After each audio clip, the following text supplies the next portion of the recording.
So far away, Lucas, what is your favourite zombie movie moment to put a clip in of? Okay, I mean, it's got to be Shaun of the Dead, of course. Mm-hmm. Maybe just put in... No, I'm not going to say... I was about to say put in the moment where Shaun kills his mum. Oh. I was like, no, that's too grim. It's a very good moment. It's memorable. I don't like it. It is. Maybe put in the moment where he stabs the guy with the... what do you call it? The, like, whiffer ball thing. Oh, yeah.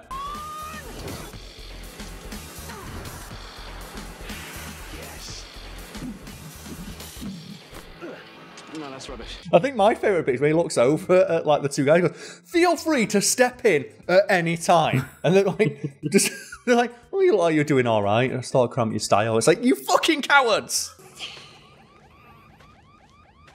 Feel free to step in any time. You all right? I didn't want to cramp your style. What? There's that, or there's, like, the bit where he's like, don't say the Z word. Any zombies out there? Don't say that. What? That? What? That? The Z word. Don't say it. Oh, God, I love that bit where he's like, is there any out there? What? Zombies? Don't say that! What are they, though? And he looks and goes, no. And then he just the camera, perfect comedy shot, 1 foot to the side. Oh, no, wait, there they are. It's like 50 zombies. Can't see any. Maybe it's not as bad as all that. Oh, no, there they are. The original 1978 Dawn of the Dead is widely considered as one of the zombie movies. And although the effects in the movie are admittedly quite dated and in no way compared to the kind of stuff you'd see in just a TV show today, they're not without their charm. For example, consider that the special effects artist tasked with making up all the zombies went out of their way to ensure that almost every single one was unique in some way. So, Lucas, you're not the biggest fan of horror as a genre, correct? No, I'm not. I don't particularly watch horror movies. I'm kind of like half and half with games, but movies I generally just avoid. Which means you're probably not too familiar with the work of Tom Savini, and I do apologise because you do, like, you know, the edits for these ones, so you are going to have to look up some of his work. And he's a special effects, like, wizard who has done, like, some of the best special effects seen in the industry. It's him.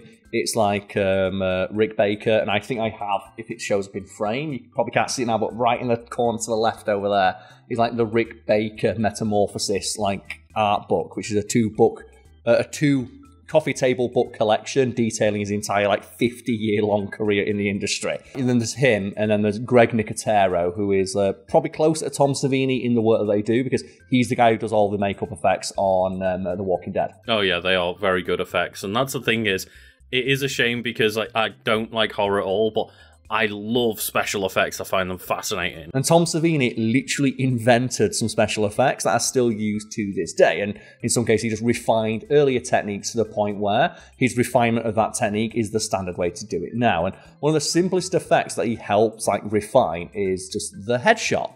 You might be thinking, like, you know, how would you, like, you know, get a bullet wound to go off it as a special effect, Lucas? I mean, most of them are just probably with, like, the little... blood pack, the squibs.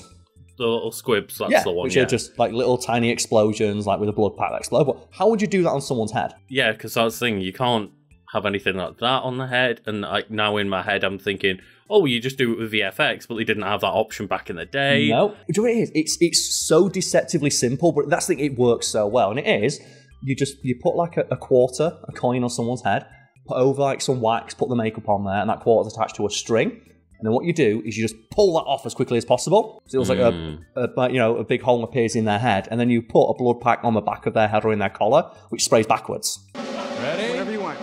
Set. Okay, yeah. And just when you do that and you combine those two effects, it just looks like someone gets shot in the head, which is very, very useful when you're making a zombie movie. And it's also very, very cheap, which brings us back to a 1978 version of Dawn of the Dead, where the zombies don't look great, and for the most part just look like people painted grey.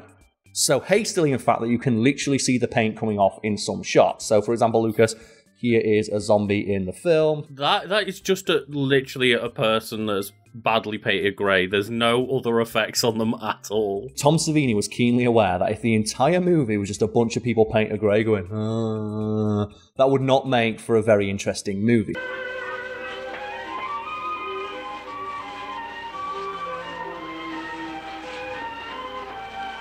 So what Savini did is dedicated what little budget he had to singling out what he called special zombies. And these were zombies that had just something interesting going on with them that would make the audience think that the universe felt a bit more lived in. So these zombies are almost like kind of hero props, but people. Yeah. I don't know, explain a hero prop for people if they don't know what a hero prop is. Yeah, a hero prop is essentially, there's a lot of props on a lot of movies, and generally hero props are the ones that are given, like, prominence on screen, where there's a lot of props that'll just be, like, off in the background that you don't need to put too much detail into. So think of, like, a crowd shot from, like, Lord of the Rings, for example. Like, the stuff like Viggo Mortensen's wearing, they're hero props, but the background extras are not carrying, like, real swords. Except, but the things that need to be on screen, front and centre, need to look good. So, hero props, they're the hero of that shot. And in the same vein, Tom Savini was like, okay, so for shots that are like, specifically focusing on zombies, we want at least one special zombie on screen. So what did he do to like kind of make these zombies seem like, I should say special in a way? But one of the things that he went out of his way to do is ensure that all of the special zombies were like played by the most competent actors they had playing zombies, which doesn't sound like a big deal, but playing a zombie is really, really hard. Like, to the point where, like, there's a joke in Shaun of the Dead about it, isn't there? Like, but they're just like Shaun's really good at doing it. It's really good. Yeah, and there's a couple of actors in the Dawn of the Dead movie that fans are like, that's a really good zombie actor. For example, we have Clayton Hill, who fans refer to as the sweater zombie, and he's the zombie who's just on an escalator. And he's just like, but he really gets into it. And obviously, imagine a zombie on an escalator, like going up and down and up and down. There's also like a couple of like zombies people like to single out, like right at the end of the film. Like, spoilers, one of the main characters turned into a zombie, and he walks as if he's got a broken ankle. So he rolls his foot the way over, but he's got like a gun in his hand, and you're like, and it looks like he looks like a corpse come to life.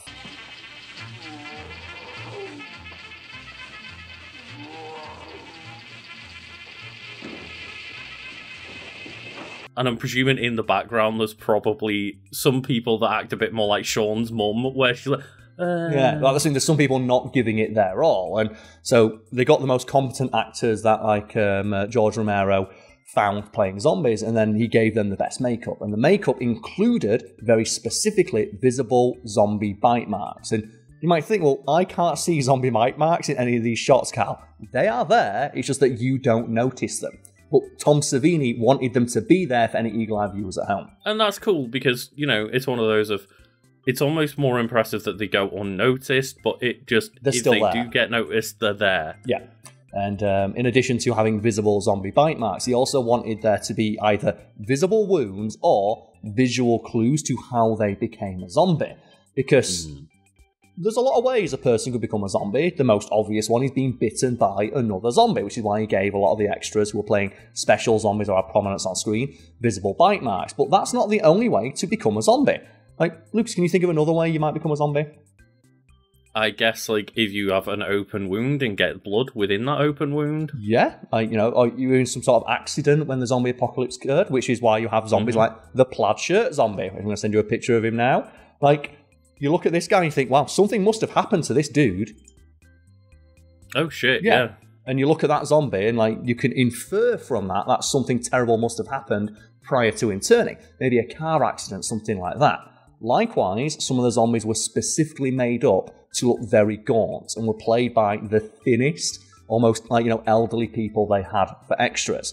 And again, like, it's never outright stated, but you can infer from that they were maybe people in, like, old folks' homes, or maybe people dying of terminal illnesses in hospitals, and those extras generally wear, like, hospital gowns and things like that. And I will say that the difference between those two screenshots that you sent, it's like they're from different movies.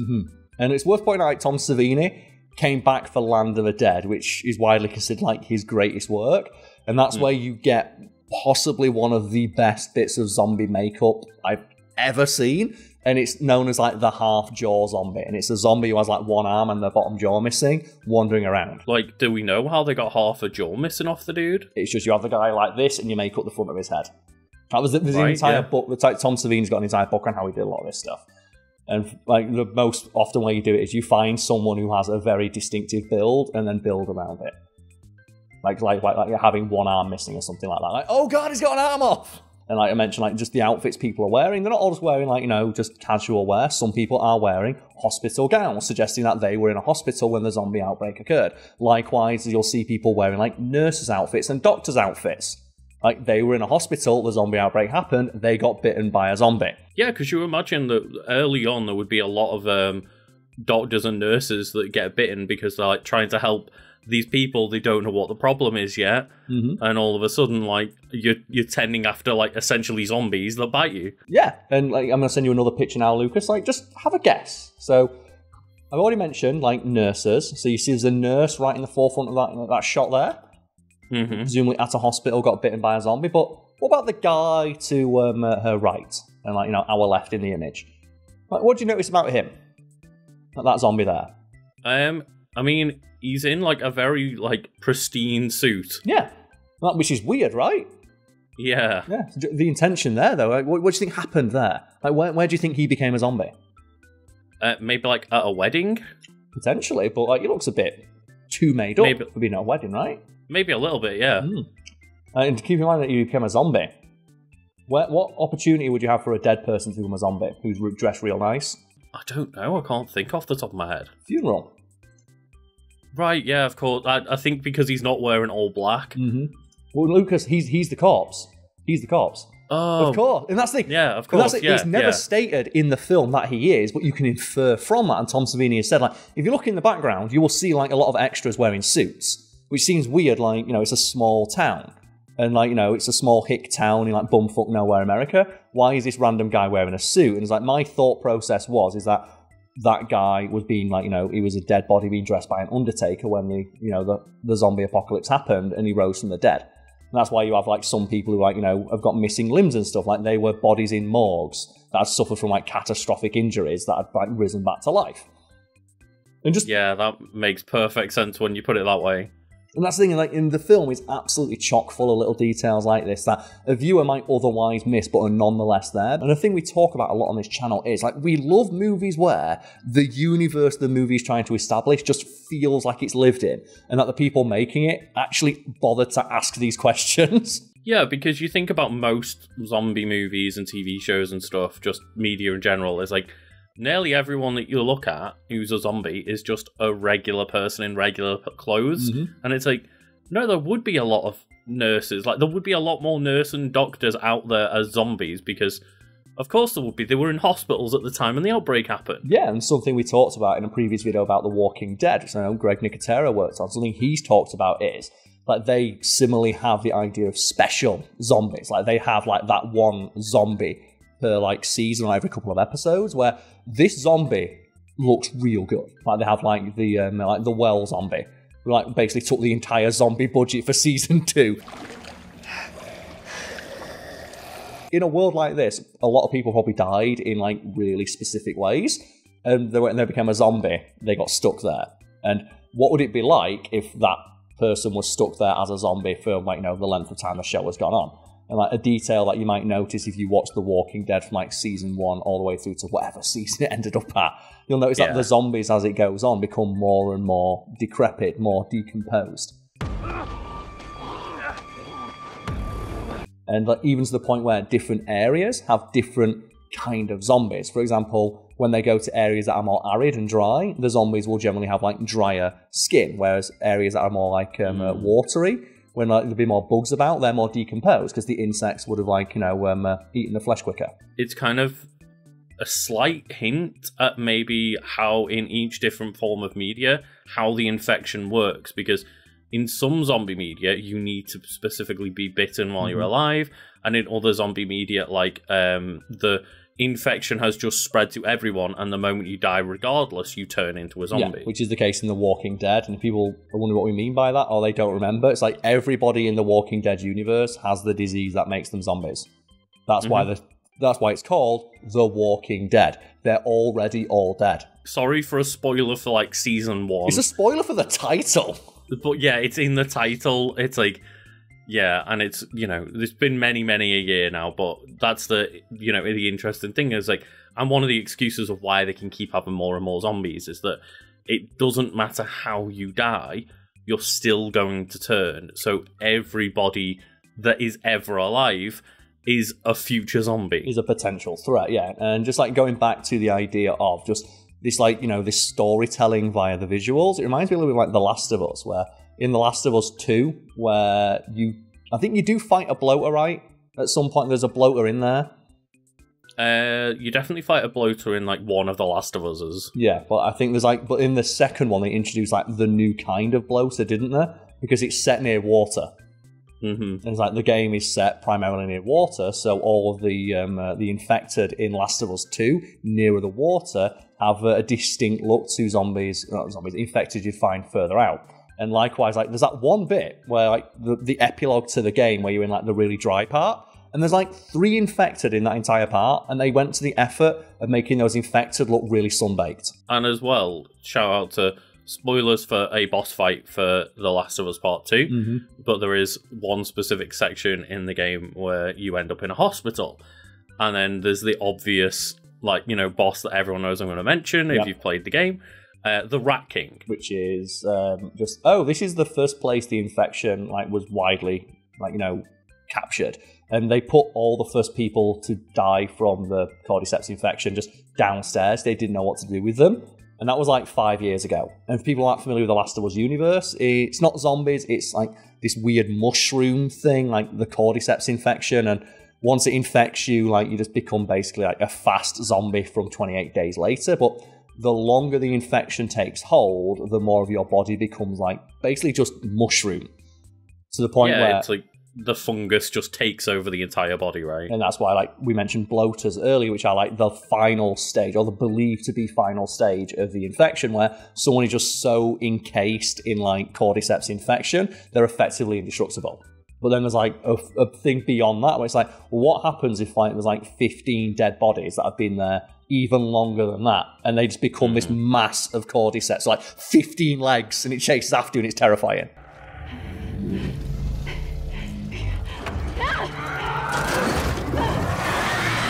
Then Abby beats it to death with a big fist. It's great. I fought that thing with my bare hands. But it is a terrifying concept of, well, what happens if all of these people like get locked together and grow as one big fungus? Do you know where we might explore a concept that terrifying? Our channel, Wiki Weekends. Because I think we could do an episode on like the cordyceps infection on Wiki Weekends, or bloaters. So yeah, and if you'd like to see that, you know, you can go find a link to Wiki Weekends below. It's like a series that was popular on Fact Fiend. Myself and Lucas have spun it off into its own thing because we're like, well, it's a good idea, and like, you know, it was always distinct enough from Fact Fiend where the comments we normally get were either, I like this series, but I don't like Fact Fiend, or I like Fact Fiend, but I don't like Wiki Weekends. It's like, let's just split them up. Yeah. We could do, like, you know, an episode on the cordyceps infection, or The Last of Us, or any of those things. Like, the whole idea is it's just things we personally find interesting, find wikis on them, have a discussion. And one of the things I like about the way we've rejigged Wiki Weekends is that I present one episode about something I'm interested in, and then Lucas presents the next episode about something he's interested in, and then we host a podcast midweek, Wiki Weekdays, where we both bring something in and have like dueling wikis and ask the audience which wiki won that week. And episodes that I've like brought to the table over the last couple of weeks, like, you know, wet people's whistle in that regard. I've done an episode on Kiryu, Mr. Incredible, and one on Warhammer. And Lucas, have you got any like episodes that you'd like to plug for Wiki Weekends? Yeah, at the time of recording, I recently did a Madam Web one. I guess like we also talked about Jingle All the Way this week, but like that's for Christmas, and this will be going out after December, I guess. Most likely, yes. More than likely, but also, you know, a recent podcast that we did that I thought was really fun was we talked about the game Tenchu, and then we also went through a list of like Nintendo DS accessories that went wild. And that's one of the things I always loved about the Wiki Weekend series. Like Fact Fiend, it's something where I delve into a subject I'm very interested in and just like research the ever living fuck out this one specific aspect, and then we have like random tangential conversations leading off from it. Whereas Wiki Weekends is always, here's a broad view of like a subject topic that we're both interested in, and let's just delve into the nitty-gritty of it, but then it leads off into a random wild tangent. And like, I'm glad that you keep using the opportunity to just keep reviving Mass Effect Mondays, even though we release it on a Saturday and a Sunday. Then we keep bringing back Weaving Wednesdays, where you keep bringing like anime subjects to like Wiki Weekends. And my videos go out on Sundays, and it's great. It's like We've been Wednesdays and Mass Effect Mondays on a Sunday. And I'm really glad that we've been able to revive that format in the way that we have. And if there's anyone out there who misses Wiki Weekends, it is back. Just maybe you missed it. If anyone out there thinks that sounds fun, I want to see more content from myself and Lucas, it's all found below. Well, I guess before we go, Lucas, just like any final, just like moments in zombie fiction you like to single out before we go? Yeah, I don't necessarily think it went the way I thought it was going to and got excited for, but one of the later-ish, middle to later seasons of The Walking Dead, the moment where like one of the zombies starts to whisper and talk to one of the characters. Oh yeah, and I was like, yeah, it turns out it's just like humans all along, but I was just like, I love the concept that the zombies have been around long enough where they've like started to learn.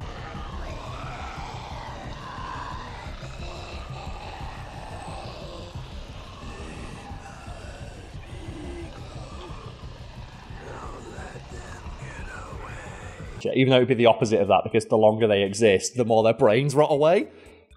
But I do love the idea, I should say, it couldn't happen, but the idea that zombies start to gain intelligence again. I think the one for me is if you go watch like the first season or two of The Walking Dead, they really ended up pissing off the original creator of The Walking Dead because they kept putting in like zombies being smart. There's just a couple. I think it was like a moment where like, a zombie bangs on a window. Like, it knocks on a door or something like that. They display intelligence that they never display ever again at any point in the series, and that apparently like really pissed off the original creator. Like, my zombies don't do that. Stop putting that in. Because they like tried to make it like add drama by having the zombies like sneak up on people. It's like, zombies don't do that. They act on instinct. That's what makes them scary. Don't do that with my zombies. And I think that's Robert Kirkman who also did Invincible, also right? Invincible, yes. And the detail someone's probably screaming in the comments is that Karl, he's wearing an Invincible t-shirt in an early season. And he's reading he reads Invincible comics in the prison arc as well. And when Rob raised the bookstore and he's reading comic books, he's reading Invincible. Somebody hit the jackpot. No way. Awesome. Thank you. I'll get you reading when you're done. That's a nice little thing because obviously Invincible's only just got its like kind of resurgence, I guess, now with the last couple of years, but yeah, it's a fun little thing of just, oh yeah, well, I'm going to put my own creation in my own creation. Like, why not? It's like, I own the rights to it, so you don't have to, the only person you have to ask is me, and I'm right here, so why not? And I guess like the other thing I want to single out is just the film 28 Days Later, and the sequel, like 28 weeks later, just for the opening sequence of Robert Carlyle just looking at his wife and being like, no. And just piecing the fuck out. It's like, what a bold decision to have your main character puss out instantly and just leave his wife to die. John! Help us! That's not zombies, Carl. They're raging. They're inspired by zombies, though. They're basically zombies that can run. But just that moment where he just looks at his wife and she's like, help me, and he just goes, nope. And it's like everybody would have made that decision. The thing is, anyone who made the opposite decision would have died. So they would just instantly die. You wouldn't have had a main character. Yeah, but if people have not watched like 28 Weeks Later, watch it, but then like get really prepared to be incredibly pissed off around the hour and 10-minute mark when one of the main characters makes the stupidest decision I've ever seen in a zombie or zombie-like movie.